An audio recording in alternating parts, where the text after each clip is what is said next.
느헤미야에 관한 말씀을 계속해서 살펴보고 있는데, 오늘 이 느헤미야의 영성이, 또 이 느헤미야의 리더십이 여러분 가운데 흘러가서 여러분 느헤미야 같이 하나님 앞에 쓰임받는 저와 여러분이 될 수 있기를 주의 이름으로 축원합니다. 자, 오늘은 여러분과 함께 느헤미야서 4장의 말씀을 가지고 함께 은혜를 나누고자 합니다. 이 느헤미야서 4장에 나오는 느헤미야의 영성은 한번 따라해 보시죠. 화이팅의 영성. 예, 왜 화이팅의 영성일까를 여러분 함께 말씀을 통해서 함께 살펴보면서 은혜를 나누고자 합니다. 여러분 많은 은혜 받으시기 바랍니다. 옆에 계신 분하고도 같이 좀 인사하시죠. 많은 은혜 받으시기 바랍니다. 자, 느헤미야의 기도와 준비, 또 그의 지혜에는 예루살렘에 있는 모든 사람들, 이스라엘 백성들, 유다의 백성들을 이제 그들의 마음을 움직이게 됩니다. 절망 가운데 빠져 좌절하고 있었던, 모든 희망을 포기하고 있었던 사람들이 이제 그 느헤미야를 통하여 그 마음이 움직이기를 시작했어요. 이제 그들은 일어나서 무너진 성문을 세우게 됩니다.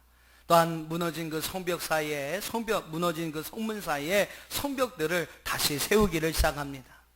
무려 140년 동안 무너져 있었던 이스라엘 민족의 자존심을 이제는 그들이 세워가기를 시작합니다.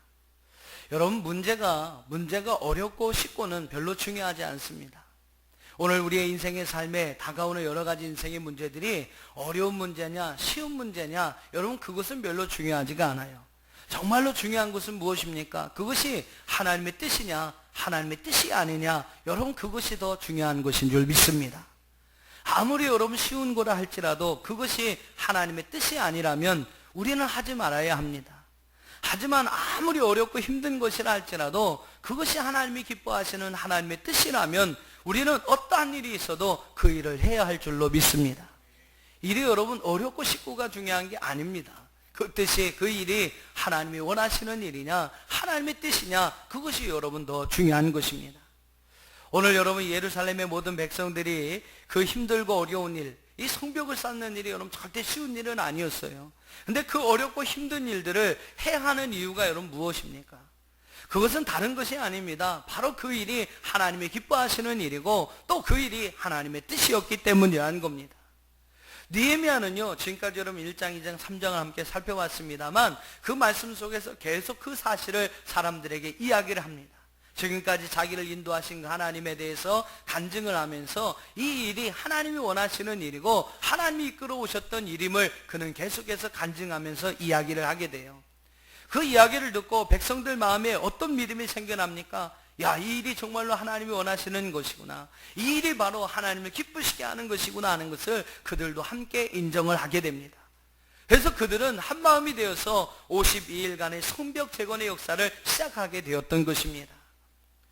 모든 일이 순조롭게 잘 진행되는 것 같았는데 오늘 본문의 말씀 느헤미야서 4장의 말씀을 보면 여기에 찬물을 끼얹는 사람들이 나타나기 시작합니다. 여러분, 하나님이 기뻐하시는 일이고 또 하나님이 원하시는 뜻이며 또 하나님의 응답과 인도하심이 있는 일임에도 불구하고, 그러한 선한 일임에도 불구하고 방해와 비판이 따른다는 사실을 오늘 느헤미야 4장은 우리에게 말씀해 주고 있습니다. 많은 사람은 그런 이야기를 합니다. 아니, 하나님이 원하시는 일인데 왜 방해가 생길 수 있어? 아니, 그것은 하나님이 원하시는 뜻인데 왜 어려움 가운데 직면하게 되는 거야? 라고 이야기를 해요. 하지만 여러분, 그럴 수가 있습니다. 그것은 하나님의 뜻을 거슬리고 그 뜻을 방해하려는 사단이 존재하기 때문이라는 사실이에요. 사랑하는 여러분, 꼭 기억하십시오. 하나님도 존재하시지만 그 하나님의 뜻을 거슬리고 방해하는 사단의 세력도 분명히 존재한다는 사실을 여러분 기억하시기를 바랍니다. 하나님의 일을 행하려는 사람에게는 여러분 마귀의 방해, 사단의 방해가 따르기 마련입니다. 그래서 믿음과 비전이 약한 사람은요, 그 일을 쉽게 그만두고 포기해버리게 됩니다. 여러분, 우리가 뭐 보통 그렇지 않습니까? 이렇게 말씀을 통해서 은혜를 받으면, 그리고 그 마음속에 어떠한 일을 해야 되겠다는 결단이 생기면 우리가 그런 마음을 갖습니다. 뭐 예를 들면 뭐 새벽 기도에 관한 말씀을 들으면 나도 내일부터 새벽 기도에 참여해야지, 그런 마음을 갖게 돼요. 근데 여러분, 이제 조금 시간이 지나면 또 어떤 마음이 생깁니까? 에이, 내일만 날인가? 그죠? 내일만 날인가? 에이, 다음부터 또 해야지. 그렇게 이야기를 합니다. 처음에는 내일부터 이제 새벽 기도 가서 하나님 앞에 기도해야지. 그래서 그 새벽의 시간을 통해서 우리에게 주신 하나님의 은혜를 공급받아야지. 여러분 그러면서 큰 기대와 소망을 가지고 결단을 합니다. 그런데 여러분 그 마음이 금방 수그러들어요. 내일만 날인가? 다음부터 해야지. 그런 여러분 생각이 들게 된다라는 거예요. 여러분 그 생각을 버리고 처음에 주셨던 마음대로 행하는 자가 복이 있는 자임을 믿으시길 바랍니다. 무디 목사님은, D.L. 무디 목사님은 그런 말씀을 하셨어요. 마귀는 쓰러져 있는 시체를 발로 차지 않는다라는 겁니다. 여러분 무슨 뜻이겠습니까? 마귀는 쓰러져 있는 시체를 발로 차지 않는다. 마귀의 공격 대상은요, 쓰러져 있는 자가 아니라는 겁니다. 비전을 가지고 어떠한 목표를 가지고 일어서려는 자, 영적으로 살아있는 자, 여러분 그가 마귀의 공격 대상이 된다는 거예요. 아무런 비전도 없고 아무런 희망도 없고 어떠한 목표도 없이 결단도 없이 나가려고 하는 자는 여러분 마귀의 공격 대상이 아니라는 겁니다. 비전을 가지고 어떤 목표를 가지고 일하려고 하는 사람, 정말로 영적으로 다시 일어서려고 하는 사람, 여러분 그 사람에게 마귀는 공격을 하는 것입니다. 그를 발로 차서 넘어뜨리려는 것이 바로 여러분 마귀의 관계라는 것이죠. 자, 오늘 느헤미야서 4장의 말씀을 한번 보세요.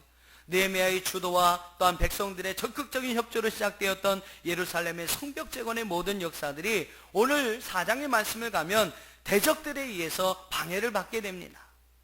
자, 여러분 1절의 말씀을 한번 보세요.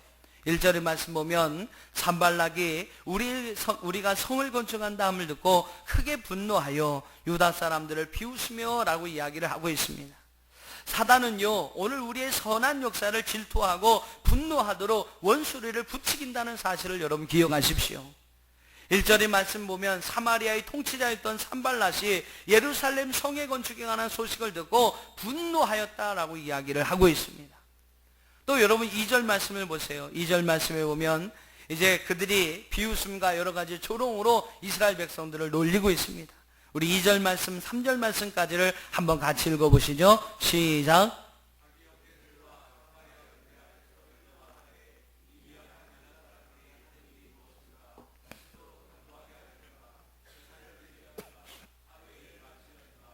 불탄돌을 흙무더기에서 다시 일으키려는가 하고 암몬 사람 도비아는 곁에 있다가 이르되 그들이 건축하는 돌 성벽은 여호가 올라가도 곧 무너지리라 하더라. 여러분 사단은요, 오늘 우리가 하는 일이 별것 아닌 일이라고 우리를 비웃고 조롱을 합니다. 또 소망 없는 말로 오늘 우리를 이제 의기소침하게 만든다는 것이죠. 이러한 여러분 사단의 방해는요, 느헤미야에게뿐만 아니라 오늘을 살아가고 있는 우리에게도 있다는 사실을 우리는 분명히 기억해야 합니다. 그들은요, 우리가 주의 일을 행할 때, 하나님이 기뻐하시는 일을 행할 때에 그것을 하지 못하도록, 또 그것을 포기하도록 우리를 괴롭히고 우리를 대적하고 우리를 비웃고 조롱한다는 것이죠. 우리는 산발락과 도비아와 같은 그러한 대적자들이 오늘 우리를 괴롭힐 때에 스스로 좌절하거나 주저앉아서는 안 될 것입니다. 그런 방해가 있는 것은 여러분 당연한 것이구나. 하나님이 살아계시지만 사단도 방해하는 사람도 함께 있기 때문에 그러한 방해는 당연한 것이구나. 이렇게 여러분 여기시고 굳건한 믿음과 분명한 비전을 가지고 오늘 느헤미야 같이 다가설 때에 우리를 방해하는 모든 대적자들을 물리치고 오늘 느헤미야 같은 승리를 맛보는 저와 여러분이 될 줄로 믿습니다. 오늘 분명한 믿음, 여러분 분명한 비전, 여러분 그것을 갖는다면 우리는 어떠한 대적자들의 방해에서도 반드시 승리할 수 있다는 것입니다. 자, 오늘 느헤미야 4장의 말씀을 보면 그런 대적자들의 어떠한 방해에서부터 어떻게 느헤미야와 이스라엘 백성들이 승리를 하였는지를 오늘 본문은 우리에게 말씀해 주고 있습니다. 어떻게 하면 대적자들과의 싸움에서 승리할 수가 있을까요? 선한 일을 행할 때에, 또한 하나님이 원하시고 하나님이 기뻐하시는 일을 행할 때에 우리에게 찾아오는 대적자들의 문제를 우리가 어떻게 해결할 수 있을까요? 저는 오늘 느헤미야서 4장의 말씀을 통해서 5가지의 비밀을 함께 발견하며 은혜를 나누고자 합니다. 어떻게 우리가 승리할 수 있을까? 그 첫 번째 승리의 비결은 한번 따라해 보시죠. 기도하는 것. 기도하는 것. 여러분 기도는 2번, 3번, 10번, 20번 강조해도 지나치지가 않습니다. 여러분, 그러한 대적자들의 방해가 있을 때 그 방해를 물리칠 수 있었던 가장 첫 번째 오늘 느헤미야가 행한 일은 바로 하나님 앞에 무릎 꿇고 기도하는 것이었습니다. 오늘 4절과 5절의 말씀을 여러분 한번 보시기 바랍니다. 그러한 대적자들의 방해가 있었을 때 느헤미야는 이렇게 먼저 하나님 앞에 기도하고 있어요. 4절과 5절 같이 읽어보십니다. 시작.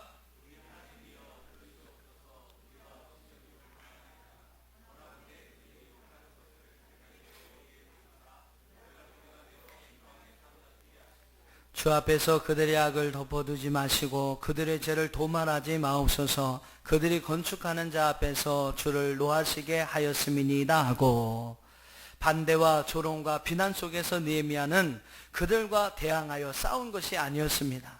가장 먼저 하나님 앞에 그는 엎드려 기도했습니다. 좀 더 솔직하게 이야기한다면 그는 하나님 앞에 그들의 모든 상황들, 자기의 어떤 처해 있는 모든 상황들을 고자질하고 있는 것입니다. 우리는 자기를 괴롭히는 사람들을 보면 때론 막 멱살이에서 잡고 싶을 때가 있어요. 나를 어렵게 하고 힘들게 하고 나에 대해서 반대하고 대적하는 사람들이 보면 그 사람과 막 싸우려고 합니다. 그것이 여러분 우리의 솔직한 심정이죠. 뒤통수에 두고 그런 욕을 하잖아요. 야, 넘어져서 코나 깨져라. 그 사람이 잘못되기를 솔직히 바라는 마음을 우리가 가지고 있습니다. 여러분, 대적자들이 나타나면 그들과 우리는 싸우려고 합니다. 그러다 뭐 어떤 일이 일어납니까? 작은 일이요 큰 일이 되고 별것 아닌 일이 또 다른 엄청난 다른 일로 커져버리게 된다라는 것이죠. 저도 여러분 뭐 그런 경험을 여러 번 했습니다만, 이게 막 싸우고 화를 내고 분을 내고 욕할 게 아니더라는 것이죠. 오늘 느헤미야 여러분 어떻게 문제를 해결하고 있습니까? 그는 대적자들과 싸우려 하지 않았어요. 그 대신 그는 하나님 앞에 찾아가서 무릎을 꿇고 그 모든 상황을 하나님 앞에 이야기를 합니다. 지금 여러분 얼마나 답답한 상황이겠습니까? 오늘 4절과 5절 말씀에 보면 어떻게 보면 참 이 느헤미야의 인격이나 그가 가진 이 인품에 보면 그거랑 뭐 이렇게 좀 상응되는 상반되는 그러한 내용의 기도가 나오고 있어요. 한마디로 이야기하면 무엇입니까? 하나님, 저 대적하는 사람들 잘못되게 해주세요. 그럼 어떻게 보면 저주의 기도가 그의 입에서 나오고 있어요. 근데 여러분 뭐 그 저주라고 생각하지 마시고 오늘 느헤미야는요 자기가 처해 있는 상황 그대로 하나님 앞에 이야기하고 있는 겁니다. 자기가 지금 현재 가지고 있는 원수들을 향해서 분을 내고 싶은 그 마음을 그냥 하나님 앞에 토로하고 있는 거예요. 여러분, 느헤미야는 역시 기도의 사람이었습니다. 기도로 시작했고요, 어려움을 겪었을 때 그는 먼저 하나님 앞에 기도했습니다. 바로 여러분 4절과 5절이 그가 어려울 때, 이 대적자들이 나타났을 때 하나님 앞에 기도했던 기도의 내용을 담고 있습니다. 사랑하는 여러분, 여러분을 대적하는 자가 나왔을 때, 그들로 인하여 여러 가지 어렵고 힘든 일을 당했을 때 먼저 느헤미야 같이 하나님 앞에 엎드려 기도할 수 있는 저와 여러분이 되기를 주의 이름으로 축원합니다. 두 번째로 이러한 상황에서 느헤미야가 행한 일이 있습니다. 느헤미야와 그 백성들이 행한 일이 있어요. 그것은 바로 그들은 마음을 들여 일하였다라는 것입니다. 자, 본문의 6절 말씀을 한번 읽어보시죠. 6절의 말씀 시작.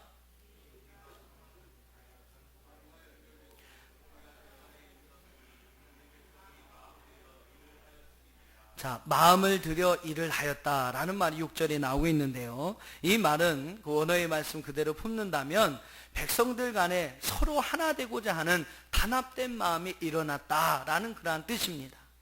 다시 말하면 일치된 어떠한 한 마음으로서 한 목표를 향해 더불어 일할 수 있는 마음들이 느헤미야와 그 백성들 사이에 생겨났다라는 말이에요. 여러분, 외부의 비난과 모욕이 오늘 이스라엘 백성들과 느헤미야의 사기를 꺾어 놓은 것이 아니었습니다. 오히려 그들의 마음을 자극하였고 그들이 한 마음과 한 뜻이 되어서 성벽재건의 모든 일들을 위하여 더 전심전력할 수 있는 하나의 자극제가 될 수 있었다라는 것입니다.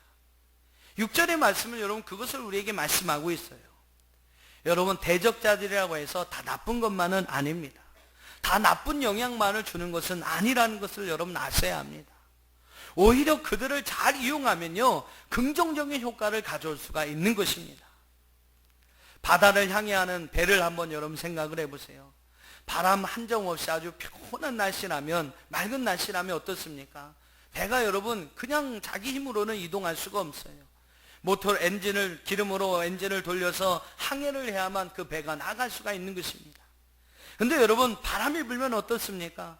돛을 내리고요. 그 바람을 이용하면 뭐 엔진을 켜지 않고도 기름을 사용하지 않고도 얼마든지 바다를 항해할 수가 있는 것입니다.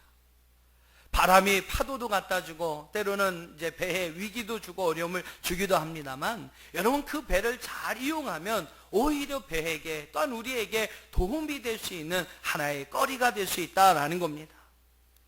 대적자들을 원수들을 그들의 있음을 당연하게 그들이 있음으로 인하여 당하게 되는 고난이나 어려움을요 여러분 나쁜 것으로 여기지 말라라는 것이죠. 그들을 잘 이용하면 얼마든지 우리에게 유익을 삼을 수 있는 것입니다. 당하는 문제가 중요한 것이 아닙니다. 여러분 문제가 중요한 것이 아니에요. 그 문제를 어떻게 대처하느냐가 중요한 것이 아니겠습니까? 문제를 문제로 받아들이면 문제가 되지만 여러분 그 문제를 오히려 은혜로 축복으로 받아들이면 오늘 우리에게 오히려 유익이 될 수 있다라는 거예요. 그래서 여러분 마음이 중요한 것입니다. 그래서 여러분 해석이 더 중요한 것이에요. 어떠한 마음으로 문제를 받아들이느냐, 어떻게 여러분 어떤 생각을 가지고 그 문제를 해석하느냐, 여러분 그것이 더 중요하다라는 겁니다. 이스라엘 백성들은 대적자들에 관한 문제가 생겼을 때 마음을 들여 일하였다라고 이야기를 합니다. 하나 되고자 하는 마음을 갖게 되었고 오히려 그들로 인하여 일치하고 단결되는 마음을 가지고 더불어 함께 일할 수 있었다고 성경은 말씀하고 있어요. 그러다 보니까 제법 성벽 재건의 일들이 더 많은 진전을 이룰 수가 있었다는 것이죠. 그래서 6절의 전반에 보면 무슨 얘기가 나옵니까? 성벽의 전부가 연결이 될 수 있었고 높이도 절반 정도가 쌓을 수 있었다라고 성경은 말씀하고 있습니다. 여러분 어떠한 마음을 갖느냐가 중요합니다. 어떻게 해석하느냐가 중요합니다. 꼭 기억하십시오. 문제가 중요한 것이 아니라 문제를 해석하는 우리의 마음과 우리의 생각이 중요한 것입니다. 문제를 어떻게 받아들이느냐 그 마음이 여러분 더 중요한 것임을 기억하시길 바랍니다. 똑같은 시간에 똑같은 것, 똑같은 장소에서 똑같은 것을 봅니다. 그런데 여러분 사람이 어떤 마음을 가지고 그것을 보느냐에 따라서 그거 판단하는 생각이 다 달라지더라는 것이죠. 똑같은 저수지가 있어요. 저수지가 있습니다. 똑같은 저수지가 있습니다. 같은 장소 또한 같은 시간에 사람들이 그것을 함께 봤습니다. 근데 강태공은요 그 물을 보면서 무엇을 생각하냐면 고기 잡을 생각을 하는 겁니다. 그리고 같은 물인데 수영선수는요 그 물을 보고 야 저기서 수영하면은 몇 초에 갈 수 있겠다. 그것을 여러분 생각하는 거예요. 또 보트 선수는 야 저게 배를 띄우고 노를 저으면 얼마만큼 갈 수 있겠다. 야 신나게 달릴 수 있겠다 라는 것을 생각을 합니다. 농부는 여러분 어떤 생각을 할까요? 야 저 물을 끌어다가 우리 논에 좀 물을 댔으면 좋겠다. 여러분 보는 것은 다 같지만 마음에 따라서 그 생각이 달라지더라는 것이죠. 어떤 한 부인이 시장에 나와서 물고기를 사는데 물고기 작은 것만을 자꾸 골라서 사는 겁니다. 그래도 여러분 좀 물고기가 좀 큼직한 게 더 좋은 거 아니겠습니까? 근데 일부러 작은 물고기만 달라고 고르는 거예요. 그래서 그 물건을 파는 아저씨가 하도 이상해서 묻습니다. 아니 아줌마 왜 작은 물고기만 찾는데요? 그랬더니 그 부인이 하는 말이 우리 집 후라이팬이 작아가지고 큰 것을 가지고 가야 요리할 수 없습니다. 그러더라는 거예요. 그러니까 이 상인이 이 물건을 파는 사람이 그 아줌마한테 하는 얘기가 아줌마 이 물고기 사기 전에 얼른 후라이팬부터 바꾸셔야 되겠네요. 그러더라는 거예요. 여러분 사람이 마음과 생각이 바뀌면 세상이 달라지는 것입니다. 사람의 마음은 크게 둘로 나뉜다고 하죠. 하나는 긍정적인 마음의 밭이 있고 또 하나는 부정적인 마음의 밭이 있습니다. 사람의 마음을 여러분 크게 두 개로 나누면 긍정적인 마음과 부정적인 마음이 있어요. 오늘날 건강한 신앙생활을 하기 위해서 우리에게 무엇보다 필요한 우리의 마음은 무슨 마음이겠습니까? 긍정적인 마음인 줄로 믿습니다. 긍정적인 마음과 긍정적인 자세가 오늘 우리에게 필요합니다. 비록 내 눈에는 가시와 같은 대적자들이지만 늘 나를 힘들게 하고 어렵게 하는 문제거리들이지만 그것을 긍정적인 마음과 긍정적인 자세로 내가 받아들일 수 있으면 오히려 그것들은 우리의 일에 긴장감과 활력을 주는 유익한 요소가 될 수 있다는 것입니다. 소망하기는 여러분들 긍정적인 마음과 긍정적인 자세를 가지고 살아갈 수 있는 그런 마음과 그 마음의 자세를 가지고 살아갈 수 있는 저와 여러분이 될 수 있기를 주의 이름으로 축원합니다. 세 번째로 이 대적자들에게서 승리할 수 있었던 세 번째 방법은요, 파수꾼을 세우는 것이었습니다. 한번 따라해 보세요. 파수꾼을 세우자. 파수꾼을 세우자. 자, 9절 말씀을 한번 읽어보시기 바랍니다. 9절 말씀 함께 있습니다. 큰 소리로요. 시작.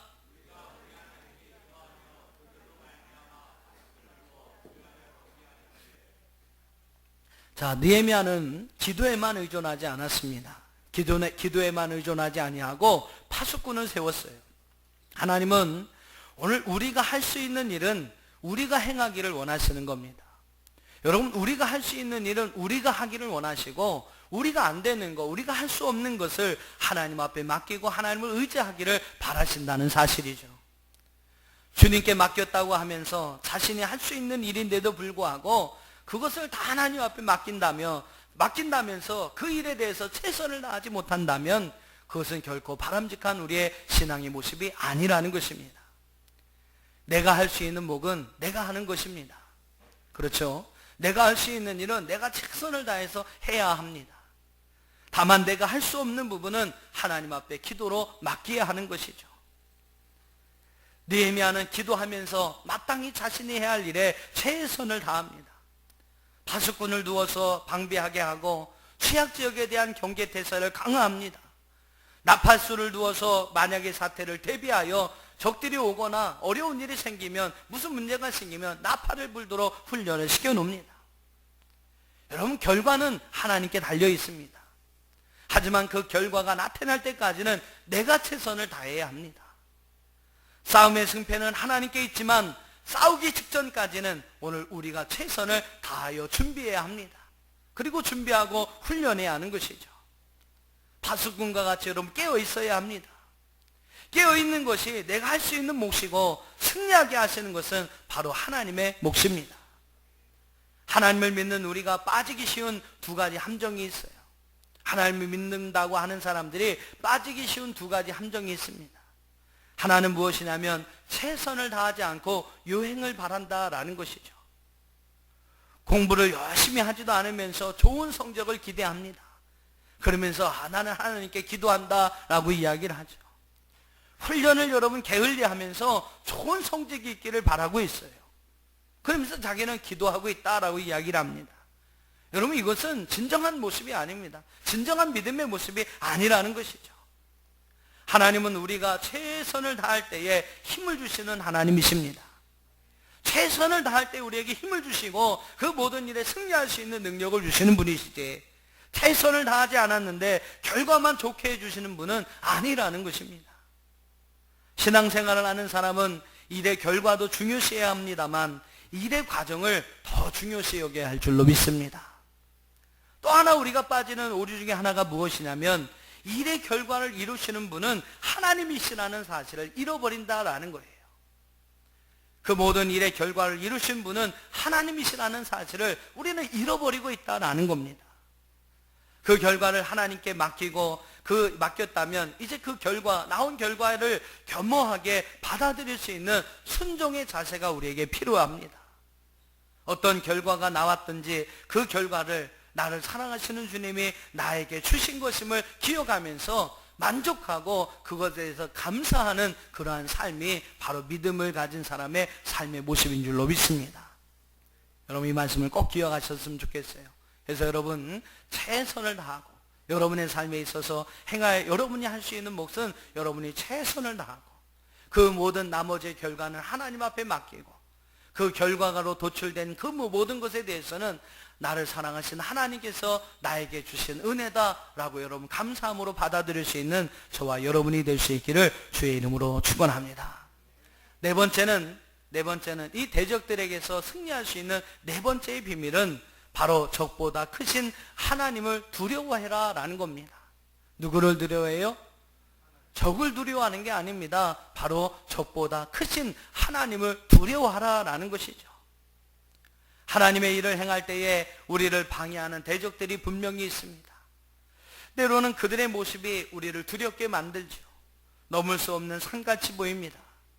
그들과의 전쟁에서 패배할 것 같이 느껴집니다.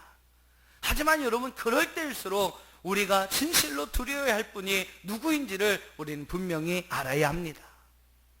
우리가 두려워해야 할 것은 대적들이 아닙니다. 환경이 아닙니다. 우리가 겪게 될 문제가 아니에요. 바로 오직 한 분 하나님이신 줄로 믿습니다. 자, 14절 말씀을 여러분 한번 읽어보세요. 14절 말씀에서 느헤미야는 이스라엘 백성을 향해서 이 사실을 분명하게 이야기를 합니다. 자, 한번 같이 읽어보시죠. 느헤미야서 4장 14절입니다. 시작.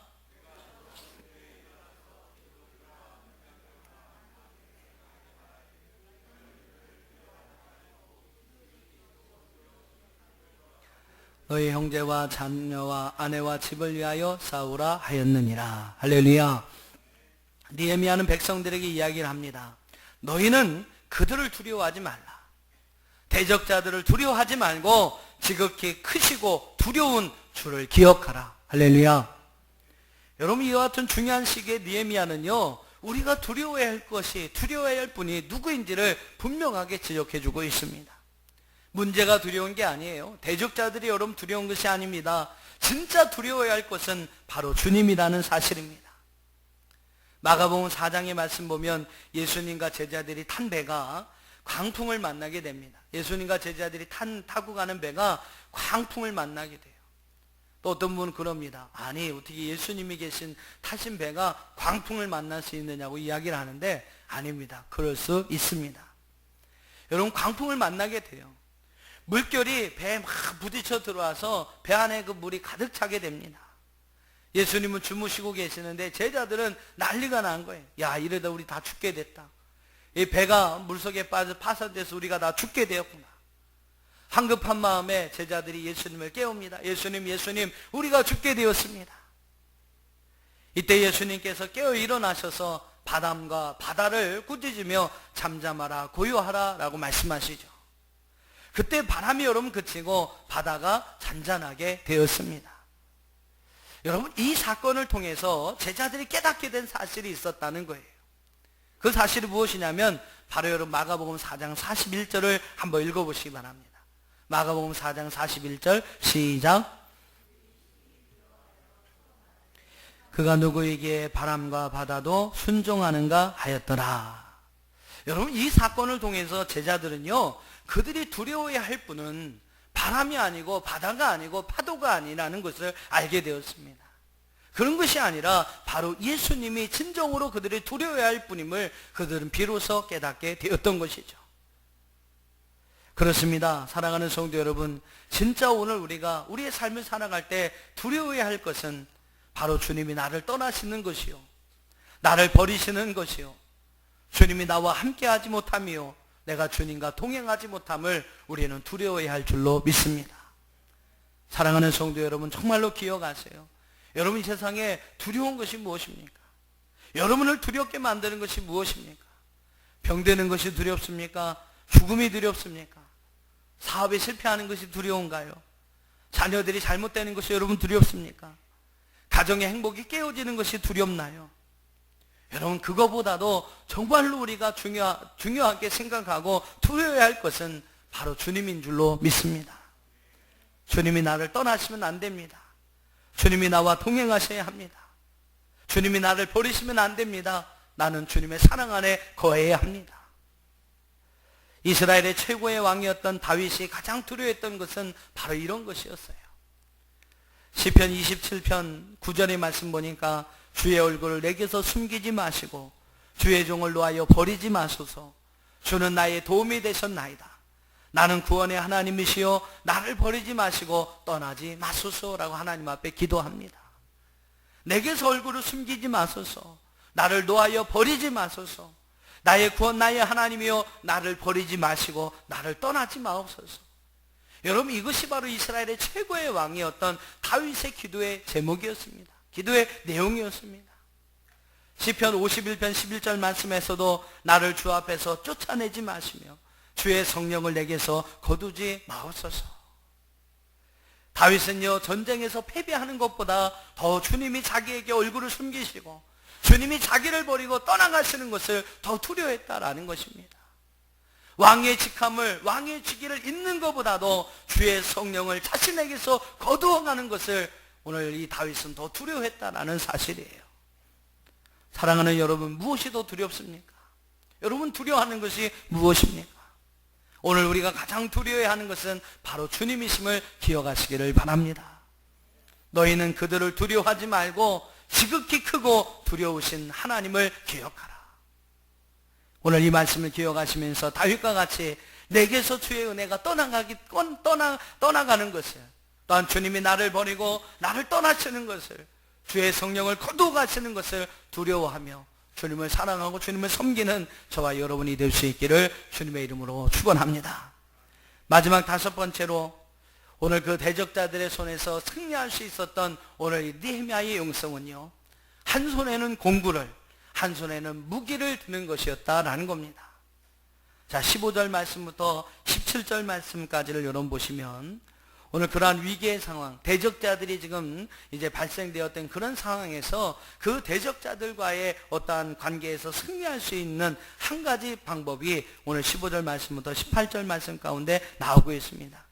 자, 한번 제가 읽어보겠습니다. 여러분 한번 잘 보시기 바랍니다. 우리의 대적이 우리가 그들의 의도를 눈치챘다 함을 들었으니 하나님이 그들의 꾀를 패하셨으므로 우리가 다 성에 돌아가서 각각 일하였는데, 그때로부터 내수하의 사람들의 절반은 일하고 절반은 갑옷을 입고 창과 방패와 활을 가졌고 민장은 유다 온 족속의 뒤에 있었으며 성을 건축하는 자와 짐을 나르는 자는 다 각각 한 손으로 일을 하며 한 손으로는 병기를 잡았는데, 건축하는 자는 각각 허리에 칼을 차고 건축하며 나팔을 부는 자는 내 곁에 섰었느니라 라고 성경은 기록하고 있습니다.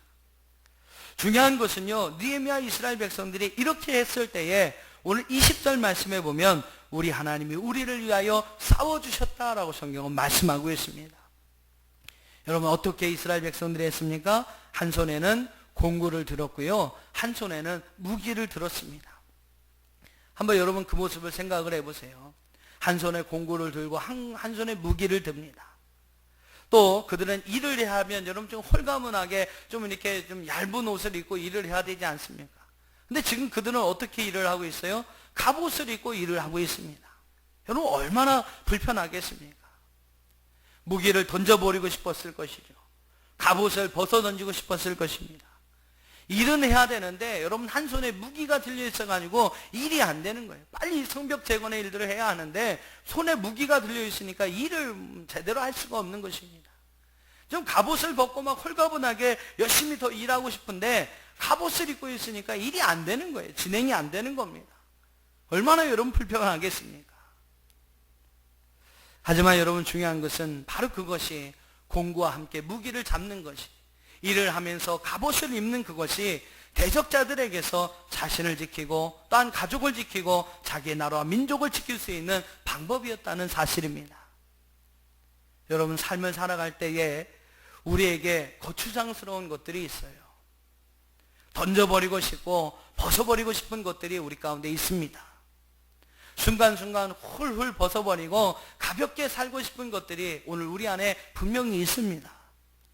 이스라엘 백성들의 손에 들려진 그 무기처럼, 그들이 입고 있는 갑옷처럼 참 나를 어렵게 만들고 힘들게 만드는 그런 문제거리들이, 그런 요소들이 과연 우리에게 다 있습니다.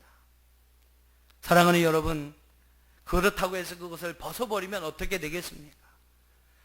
귀찮다고, 거추장스럽다고, 불편하다고 여러분 그것을 벗어버리면 어떻게 되겠습니까?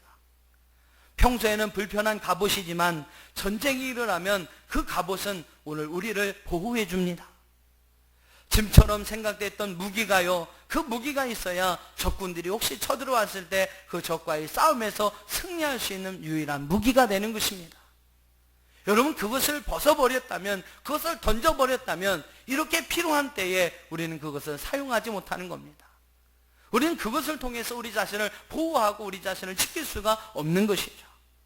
결국 여러분 죽음을 당하고 마는 것입니다. 가정에서도 나를 어렵게 힘들게 만드는 것이 있습니다. 사업이나 가정이나 직장에서 나를 버겁게 만드는 그런 문제거리들이 있어요. 때로는 다 벗어버리면 홀가분할 것 같죠. 하지만 아니더라는 겁니다. 때로는 그것이 나와 내 가족들을 보호하는 것이 되고, 때로는 그것이 나의 직장과 내 사업장을 유지하는 힘이 되는 것이고, 지켜주는 갑옷이 되고, 때로는 나를 승리하게 하는 나의 무기가 된다는 사실입니다. 미국의 루즈벨트 대통령은 굉장히 눈이 나빴다고 합니다. 그래서 그는 항상 멀리 보는 안경과 가까이 보는 안경을 항상 두 가지를 같이 가지고 다녔다고 합니다. 여러분 얼마나 불편하겠습니까? 안경 하나는 쓰고 또 하나는 이렇게 주머니에 넣고, 그러면서 또 뭐 어쩔 땐 바꿔 써야 되고 또 어쩔 땐 막 이렇게 해야 되고, 얼마나 여러분 불편하겠어요. 근데 한 번은 그가 미로케에서 대중 앞에서 연설을 하게 될 때가 있었습니다. 대통령을 암살하려는 사람이 정확히 총으로 루즈벨트의 심장을 관역해서 탕 쐈습니다. 가슴에 총이 딱 맞았어요. 분명히 가슴에 딱 맞았는데 어떻게 됐냐면 총알이 튕겨져 나가는 겁니다. 땅 소리와 함께, 팅 소리와 함께 총알이 탁 튕겨져 나가는 겁니다. 여러분 어떻게 된 겁니까? 요즘에 안경집 같은 거는 뭐 천이나 플라스틱으로 만들어지지만 그때만 해도 안경이 귀한 것이니까 강철로 된 그 집에 안경집이 만들어진 겁니다. 그러니까 하나 안경은 주머니에 항상 넣고 다녀야 되잖아요. 또 나중에 써야 되니까. 근데 여러분 바로 그 총알이 그의 안경 지갑에 맞은 거예요. 그래서 여러분 그것에 튕겨 나와서 그는 생명을 얻게 되었습니다. 때로는 나를 불편하게 하고 힘들게 하고 어렵게 하는 것이요, 나에게 이렇게 도움이 되고 유익이 될 때가 있습니다. 무조건 여러분 벗어버리는 것이 상책이 아닙니다. 무조건 여러분 던져버리는 것이 상책이 아니에요. 감사함으로 껴안을 수 있는 것이 더 상책일 수가 있습니다. 이스라엘 백성들이 한 손에 공구를, 한 손에 무기를 들었던 것처럼 오늘 나에게 있는 장점과 단점, 나에게 있어서 가지고 있는 삶에 어렵고 힘든 문제들이나 나에게 있어서 나의 삶에 도움이 되는 것들, 여러분 이런 모든 것이 다 하나님께서 다 나의 유익을 위하여 주신 것임을 기억하면서 오늘 우리는 그 모든 것을 가슴으로 껴안을 수 있는 자가 되어야 할 줄로 믿습니다. 하나님이 오늘 우리에게 주신 것은 다 우리에게 유익이 되기 때문에 주신 것임을 믿습니다. 때로는 불편한 것도, 나를 버겁게 힘들게 만드는 것도 여러분 나에게 유익을 주기 위해서 하나님께서 나에게 주신 은혜라는 것을 믿으시기를 바랍니다. 그런 믿음의 고백을 가지고 나에게 주신 모든 것을 감사할 수 있는 여러분이 된다면 오늘 우리를 공격하는 대적자들의 손에서 우리는 반드시 승리하게 되는 줄로 믿습니다. 지도자의 진면목은요, 위기가 닥쳤을 때 드러나게 되는 겁니다. 느헤미야의 리더십과 영성도 위기의 때에 더욱더 빛이 나게 됩니다. 그는 오늘 4장에서 파이팅의 영성을 가지고 지혜롭게 그들을 대적하는 대적자들과 싸움을 하고 있어요. 그리고 결국 그 싸움에서 승리를 하게 됩니다. 오늘 이 느헤미야의 영성이 여러분 앞에 흘러가기를 주의 이름으로 축원합니다. 그래서 오늘 여러분의 인생의 삶을 살아갈 때 수없이 다가오는 이러한 대적자들의 방해에서부터 오늘 느헤미야 같이 승리하는 삶을 살아가는 저와 여러분이 될 수 있기를 주의 이름으로 축원합니다.